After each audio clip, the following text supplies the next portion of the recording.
نحمده ونصلي على رسول الكريم ما بعد اعوذ باللہ من الشیطان الرجیم بسم اللہ الرحمن الرحیم کذبت قبلهم قوم نوح فکذبوا عبدنا وقالوا مجنون وازدجر فدعا ربه انی مغلوب فانتصر ففتحنا ابواب السماء بماء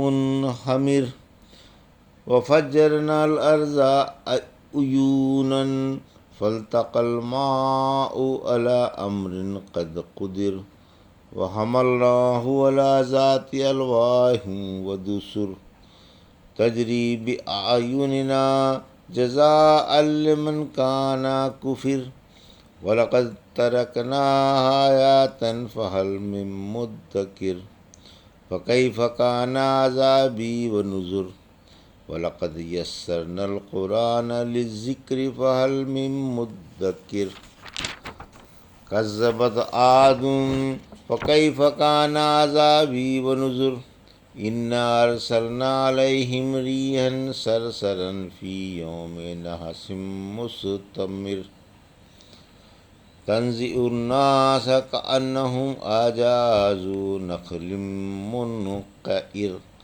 فكيف كان عذابي ونذر ولقد يسرنا القرآن للذكر فهل من مدكر۔ ابھی آپ نے سورۃ قمر کی آیت 9 سے 22 کی تلاوت سماعت فرمائی۔ ان آیتوں کا ترجمہ اور تفسیر اس طرح ہے: کذبت قبلہم قوم نوح فکذبوا عبدنا وقالوا مجنون وازدجر۔ آیت 9۔ فدعا ربہ انی مغلوب فانتصر۔ آیت 10۔ ففتحنا ابواب السماء بماء منہمر وفجرنا الارض عیونا فالتقى الماء على امر قد قدر۔ آیت 12۔ وحملناه على ذات الواح ودسر۔ آیت 13۔ تجری بأعیننا جزاء لمن کان کفر۔ آیت 14۔ وَلَقَدْ تَرَكْنَاهَا آيَاتًا فَهَلْ مِن مُّدَّكِرٍ۔ آیت 15۔ فَكَيْفَ كَانَ عَذَابِي وَنُذُرِ۔ آیت 16۔ وَلَقَدْ يَسَّرْنَا الْقُرْآنَ لِلذِّكْرِ فَهَلْ مِن مُّدَّكِرٍ۔ آیت 17۔ ترجمہ: ان سے پہلے قوم نوح نے نبیوں کو جھٹلایا، چنانچہ انہوں نے ہمارے بندے کو جھوٹا مانا اور کہنے لگے کہ یہ دیوانہ ہے، اور انہیں ڈانٹ دیا۔ آخر انہوں نے اپنے رب سے دعا کی کہ میں بے بس ہوں، اے رب میری مدد فرما۔ آخر ہم نے آسمان کے دروازے موسلا دھار بارش کے ساتھ کھول دیے، اور زمین میں جگہ جگہ چشمے جاری کر دیے، اور اندازہ لگائے ہوئے حکم کے مطابق پانی جمع ہو گیا، اور ہم نے انہیں تختوں اور کیلوں والی کشتی پر سوار کیا جو ہمارے سامنے چل رہی تھی۔ یہ بدلہ ہے اس کی طرف سے جس کے ساتھ کفر کیا گیا تھا۔ بلا شبہ ہم نے یہ واقعہ ایک نشان بنا کر چھوڑا۔ ہے کوئی نصیحت ماننے والا؟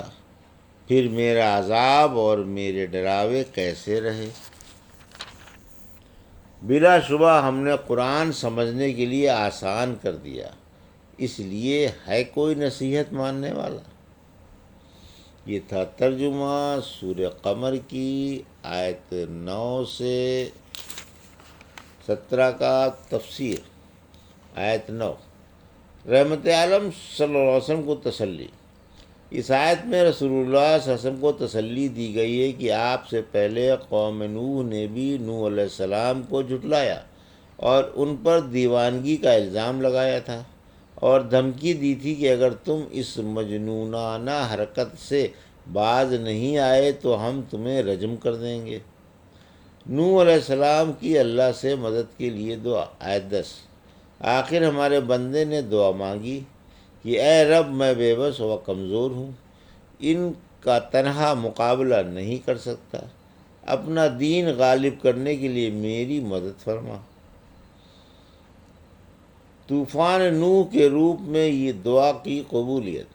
آیت 11-12، ہم نے ان کی دعا قبول فرما لی اور آسمان و زمین کے دہانے کھول کر آسمان کے دروازوں سے لگاتار زور کا مہ برسایا اور زمین سے بے شمار چشمے جاری کر دیے۔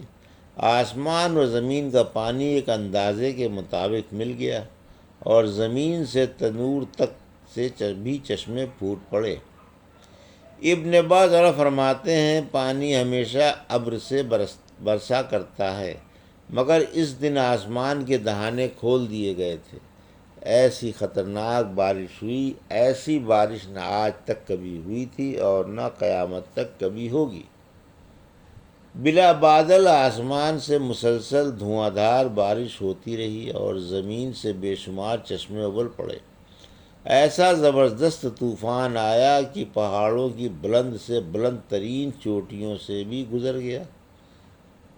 ابن قوار رحمۃ اللہ علیہ نے حضرت علی رضی اللہ عنہ سے کہکشاں کے بارے میں پوچھا، فرمایا یہ پانی کی آسمانی نالیاں ہیں، یہیں سے آسمان کھولا گیا تھا جس سے دھواں دھار بارش ہوئی تھی۔ آیت 13-14، دسر دسار کی جمع یعنی میخیں اور کیلے یا تختے یا کشتی کا اگلا حصہ جس سے وہ موجیں کاٹتی ہوئی آگے بڑھتی ہے، یا کشتی کا سینہ یا اس کی جڑ اور دونوں ضلعے۔ پھر فرمایا کہ ہمارے سامنے کشتی چل رہی تھی، یعنی ہمارے حکم سے ہماری نگرانی میں چل رہی تھی۔ یہ طوفان ان کے کفر کا نتیجہ اور بدلہ تھا اور حضرت نوح کی غیبی امداد تھی۔ آیت 15، ہم نے وہ کشتی ایک نشان بنا کر چھوڑی۔ کہا جاتا ہے کہ اللہ نے حضرت نوح علیہ السلام کی کشتی باقی رکھی۔ یہ امت محمدیہ کے پہلے لوگوں نے بھی دیکھی، لیکن ظاہری معنی یہ ہے کہ اسی کشتی کے نمونے ہم نے دنیا میں باقی رکھے۔ آج تمام کشتیاں اسی کشتی کے نمونے پر ہیں۔ سورہ یاسین کی آیت 36 میں فرمایا یہ ان کے لیے ایک نشانی ہے کہ ہم نے ان کی نسل کو بھری ہوئی کشتی میں سوار کیا اور اس کشتی کی مانند ان کے لیے اور سواریاں بنائیں۔ آیت 16، کافروں کا برا انجام، یعنی جنہوں نے میرے ساتھ کفر کیا، میرے نبیوں کو جھٹلایا اور میرے ڈراووں سے عبرت نہیں پکڑی، ان کا انجام کیسا ہوا؟ ان پر میرا عذاب کس طرح ٹوٹا اور وہ کس طرح تباہ ہوئے؟ میں نے ایمان والوں کو کس طرح مدد کی اور کس طرح ان کا بدلہ لیا۔ آیت 17، قرآن کے الفاظ بھی آسان ہیں اور معنی بھی، یعنی ہم نے قرآن کے الفاظ و معنی ہر اس شخص کے لیے آسان بنا دیے جو ان کو یاد رکھنے اور ان سے نصیحت حاصل کرنے کا ارادہ رکھتا ہو تاکہ لوگ نصیحت پکڑیں۔